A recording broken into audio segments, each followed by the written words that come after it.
So, with Videl now having a bun in the oven, does this mean that she's going to fade into the background? If or no? Hey folks, MasakoX here. You know why we're here. We are here to undertake the seemingly improbable journey of this character who had been pushed into a very background role despite her prodigious start to proceedings at the beginning of the Buu arc. In this very story, we believe that she could have plenty of things to do and fight, and her actions could lead to many other things going on with many other characters. For a start, the show is immediately less to do with Goku time, so already that's a bit of a plus in of itself for most of the fans of the show, am I right? What would happen if Videl got the chance to become a Z fighter and have her potential unlocked, literally in this case, and have the chance to flourish as a family unit with her husband? Thanks to the help of Sophie B. Powerhouse and Haverock, I have been able to undertake this journey with the best of assistance. Going into Dragon Ball Super, the three of us had a very real concern that we would have to naturally see Videl's role dwindle through no fault of her own. You see, a lot of the characters who were already starting to become less relevant at the end of the Z arc are now even more likely to become background characters because that's how Super tends to be. It's the Saiyan show now. However, there was a very fascinating opportunity that came about during the previous arc which we think could give Videl a whole new avenue of improvement. In the last part, we started to see the influence of Beerus making its way into the Dragon Team. Goku, who had been supposed to be the Super Saiyan god of legend according to Beerus' memories, turned out to be a bit of a damp squib, thanks to having his ultimate powers in the interim, making him less inclined to become the Super Saiyan god, fighting at the front line also. That plum ended in the hands of Vegeta, and for us, this is a much more thematically satisfying conclusion. He and the cat have a huge amount of history together, and for the deity to see this prince, who he first witnessed as a little kid, sniveling in the corner, growing into this powerhouse, this could be a very satisfying challenge, and it was definitely enough to stop Beerus from blowing up the planet, even actually making him like the Earthlings even more. That wasn't the only turn up for the books for Beerus. Videl, who had revealed her pregnancy earlier than she thought that she would, was carrying a very unexpected thing, a Saiyan hybrid, and was able to provide assistance in the ritual to give Vegeta this power, and it made him that strong. In short, this whole yellow hair thing we saw in the original version, yeah, we're actually going to be exploring the ramifications of that here, thanks to the additional knowledge of S-cells given to us by Toriyama. We resume the story with Videl being quite perplexed as to what she was being subject to. She was in a very unusual place, a palace on the top of a backwards pyramid, with a cat eyeing up her swollen stomach, making very weird grunts and mutterings to himself. Excuse me, Mr. Beerus? When you said you wanted to keep a close eye on me, I didn't think you meant literally. Beerus averted his attention up to the bump's host and explained. My dear, you and your unborn child are probably the most interesting things to have happened to me, come my way even, in millennia. Vegeta, you see, he was the opening act in my book. You two, though, fascinating. Videl felt very awkward, like she was seen as some kind of freak show to this deity. Whis, though, thankfully, interjected at that moment. Apologies, Videl. Lord Beerus does sometimes display a woeful lack of subtlety. I should have you know, Whis, that I am extremely subtle when I wish to be. Really? Blowing up planets for having the wrong delicacies on offer isn't what I would describe as being subtle. What does food have to do with this? He motions to Videl, making her feel more like an object than ever. Permit me to explain. Lord Beerus believes that the ritual to give rise to the Super Saiyan God might have left some kind of imprint within your DNA. Videl blinked. Does that mean that I'm part Saiyan?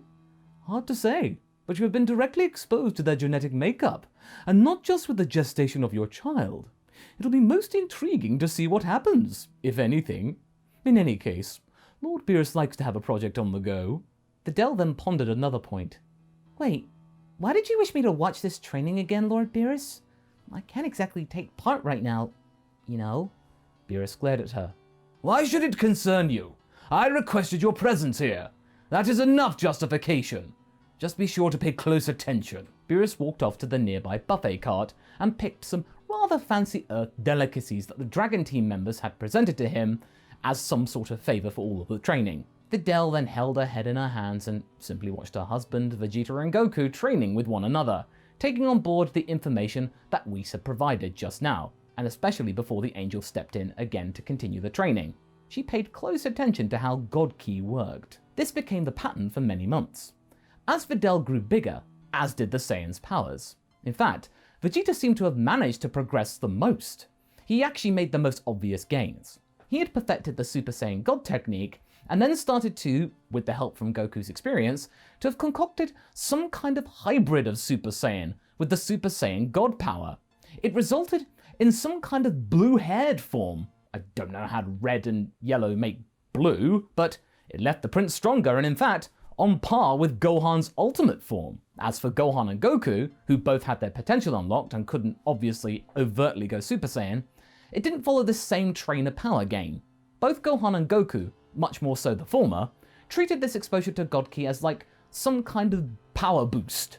Gohan had naturally increased his potential, thinking that this would rub off well on Goku, making him think that he can regain his vigor from before the ritual with the Elder Kai, that there is hope for him yet, and it actually sort of worked. Training with his son and former rival did make Goku feel quite peppy. He seemed to be smiling his old smile more often. "Ah, this takes me back. I've missed this feeling of training. I thought this was all lost, but I guess this God Ki has opened it all up again." This was then confirmed by the Elder Kai and Shin, who dropped in to see them train, the Elder Kai being very wary of Beerus, given their understandable history. Goku asked whether God Ki could supersede potential being unlocked.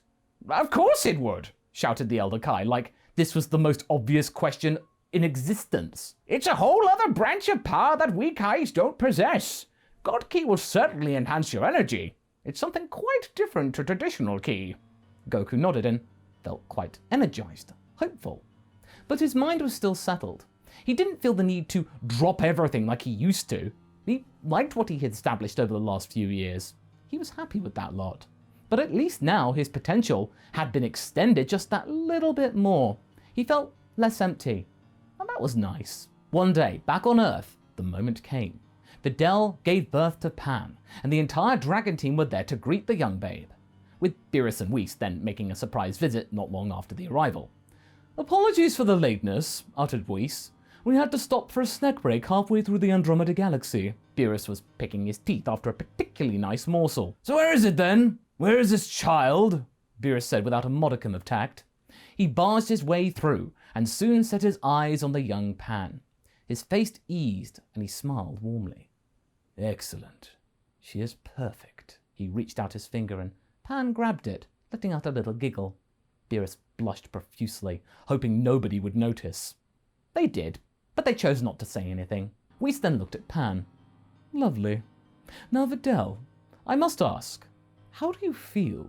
Videl thought about this for a second, her brain still quite muddled after the whole ordeal. It hadn't been the smoothest of experiences, actually. In fact, there was one point where it looked like she was gravely ill at death's door. But now, though, she felt absolutely peachy. "I feel great, actually. Hard to think that just a few hours ago I felt like I was about to keel over and die." Chi-Chi nodded. "That would be the Saiyan influence there, honey. Honestly, birthing my boys was quite the experience, I can tell you." We smiled. "As we thought.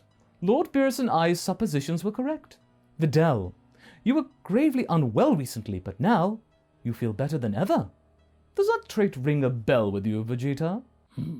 "Somehow, Gohan's woman has acquired the ancient Saiyan power." That Zenkai, by the way. The prince looked very irked that a human would somehow have gained this trait without being of Saiyan heritage. The room shook, though, only to have the situation punctured by Pan gurgling jovially. Gohan was astonished. "I knew it! That was the thing you said, Whis!" Whis nodded. "Correct, Gohan. I believe you have a theory cooking. I can tell when you're fired up. Do proceed." He gives Gohan the floor. "Whis had been talking to me about Saiyan DNA in our downtime training.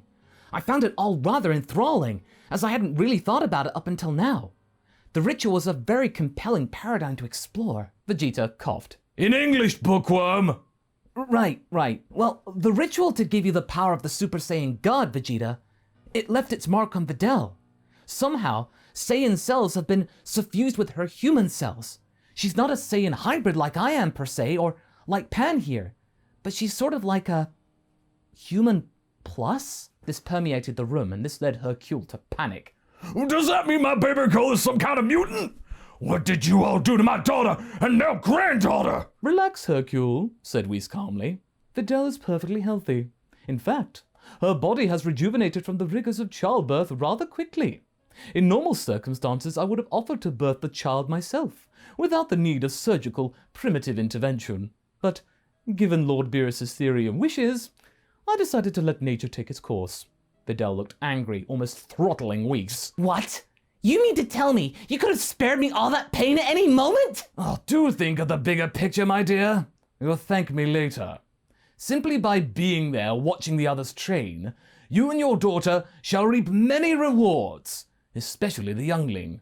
But all in good time, though. For the months that followed that cryptic thing from Beerus, the situation eased. Pan took to her new home fabulously, and Gohan and Videl were overjoyed to have her. Thanks to her father's riches and the now open New Satan Castle School being chaired currently by Android 18 until Videl was ready to come back full time, their financial situation was quite secure, meaning that Gohan's job wasn't as pivotal to their lives. Less conferences, so they could spar again. Videl was pleased to be able to do so, and now with this Saiyan power apparently in her arsenal, she could keep up with everyone and maybe outshine Piccolo. The Namekian not too happy to hear this, despite getting to look after baby Pan like in the original. Uncle Piccolo does show up. This was all disrupted when Frieza decided to leave his mark. His revival is basically the same as the original outing, only this time, the group of Dragon Team members who are there to greet him is slightly altered. This time out, Goku joins the party alongside the rest, with now also a fighting fit Videl, and of course the rest of the group. Frieza was very pleased to see Goku present. Well, it's very nice for you to have arrived on time for my arrival. I appreciate this gesture so much that I will let you warm up with my troops. Soldiers, get ready to teach this monkey a lesson. The soldiers, though, were very wary of this. They're going in to fight Goku, the guy who previously defeated their master. Was their Emperor's brain still discombobulated from the regeneration? One soldier decided to question this, but was met by a finger blast from Frieza. So I guess this is now the 999 soldier battle instead. With that, the soldiers launched towards the group, and this is where Goku and Gohan turn up their ultimate powers to full wick. A bit unnecessarily, but this is enough to perk Vegeta's attention all the way at Beerus' palace. Lord Beerus, Shouts Vegeta. Looks like we've got trouble on Earth. I can feel Kakarot and Gohan's power flaring up. Whis checks his staff, and sure enough, things do look pretty hairy on Earth. You're right, Vegeta. It seems Frieza is paying your friends a visit. Frieza? We need to get back, now! This is my chance to get revenge. Whis nodded and prepared to leave. Beerus, currently having a nap after their training session. I must say, Prince, your connection with those two has gotten rather stronger since we started training, Vegeta scoffed. What do you expect when you train with them non-stop? You can sense everything they do. It's like they're part of your psyche. Now enough babbling. Let's get moving. The battle was going as you would expect. With the addition of Goku at full power and Gohan in his ultimate form, the soldiers were being picked off left, right, and center. Even Videl was getting many takedowns, choosing to knock out her opponents instead of outright blasting them away. However, this would come to a head when the likes of Tagoma stepped in. Or should I say, Ginyu Tagoma. With Gohan busy with Shisami, Videl stepped up and fought Tagoma. As for Goku, he decided to sit this out, seeing that his son and daughter-in-law had this under control. This got under Frieza's skin. What? You're choosing to kick back and let the others do your job for you? Goku looked up and smiled. I've changed a lot since we last fought, Frieza. I no longer desire to fight the way I used to. Besides, Gohan and Videl have got this. I say, let them have it. This was not what Frieza wanted to hear. You filthy monkey! You wish to toy with me, just like back then. This caused Frieza to fester in his own fury. Meanwhile, Gohan was easily getting rid of Shisami, and Videl was utterly dominating Tagoma given her new Saiyan power, which had led to some quite impressive gains. With Pan in the care of her father, she didn't have to worry about collateral damage or all that, or her baby getting in the crossfire. She could go all out. This felt like the good old days with Buu, and this was fun. Tagoma was getting more and more desperate though, and he chose to take his anger out on Gohan, who had his guard down after his battle with Shisami had come to its conclusion. With his aura lowered slightly, Gohan got blasted in the back, which hurt like Hiffle, and caused him to fall to the ground in pain. You! How dare you hurt Gohan! You asked for it! She rushed Tagoma and beat him up senseless, ending it with a full power Masenko, which utterly vaporized the minion. This was her first kill, but this didn't process until afterwards, when Gohan rose up next to her, thanks to a sensu bean from Krillin. Gohan, you're okay! Yeah?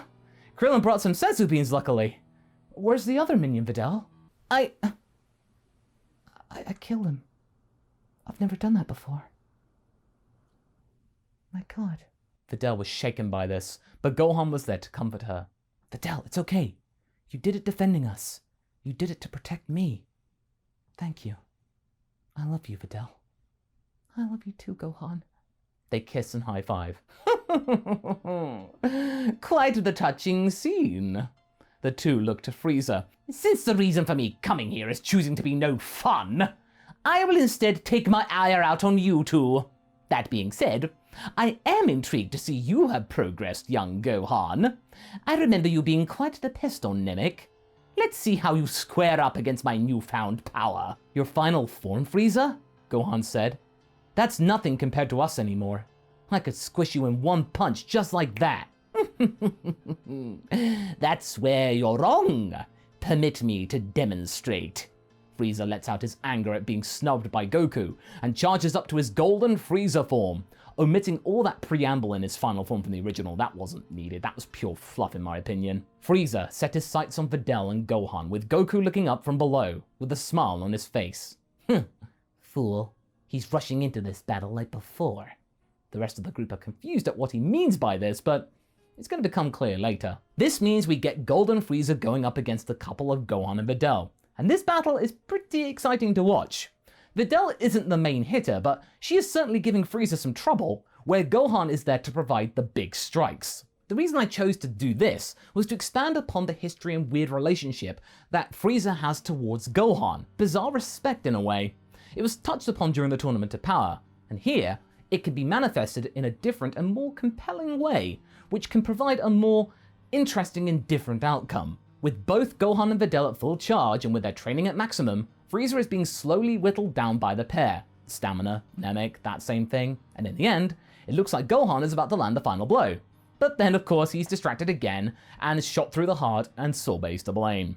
Videl is horrified again at seeing her beloved hurt. She forgets about Frieza, rushing over to Gohan, and Frieza laughs, and still in his golden form. Love does make creatures do crazy things. You've left yourself wide open. Goodbye, Son Gohan. He's about to blast the pair away, but is then slammed in the jaw by a rushing prince. Vegeta has made it in time. Frieza skids to a stop to see the prince spoiling for a fight, his face contorting into a sinister smile. Vegeta. Videl, turn to your man. Frieza, let me show you my real power. My ultimate power! Vegeta powers up to reveal Super Saiyan Blue, but Frieza doesn't realize its capabilities, thinking this was just another game or not as powerful as the power he had witnessed with Gohan. However, Vegeta is in no mood for beating about the bush.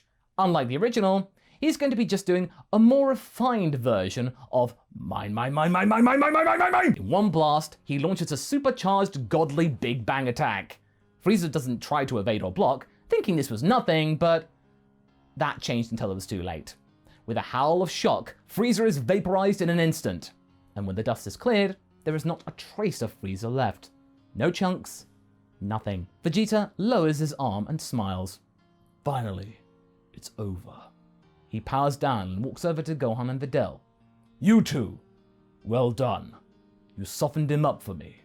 Now we are truly rid of that pest. He walks over to Goku and thanks him for the tip-off, Goku giving him the thumbs up. I knew you wouldn't want to miss out on this one, Vegeta. I didn't have to go all out back then, but I had a feeling you wouldn't get the message if Gohan and I didn't give you some kind of hint. Vegeta smiles and sits down to relax for a bit. Now everything was done. And that's where we're going to be leaving things for right now. So what do you folks think? Does this feel like a rather more flowing version of the Resurrection F arc? Will the gang trust Frieza again going forward? Leave a comment below and let's get this discussion going. And I shall see you in the next video. Catch you later!